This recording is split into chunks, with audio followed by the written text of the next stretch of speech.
যারা আধুনিক শিক্ষায় শিক্ষিত হবে তারাই এদেশকে নেতৃত্ব দেবে, তাই আধুনিক শিক্ষা জরুরি। রাজধানীর জলশিরি আবাসন প্রকল্প এলাকায় আর্মি ইন্টারন্যাশনাল ইসলামিক ইনস্টিটিউটের উদ্বোধনী অনুষ্ঠানে কথা বলেছেন সেনাবাহিনী প্রধান জেনারেল ওয়াকারুজ্জামান।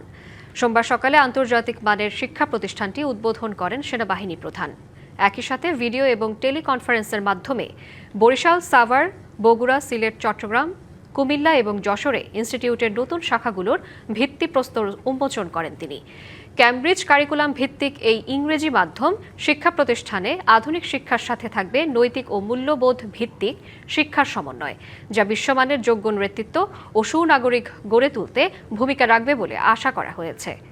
অনুষ্ঠানে উপস্থিত ছিলেন সেনাবাহিনীর ঊর্ধ্বতন কর্মকর্তা এবং শিক্ষক শিক্ষার্থীরা।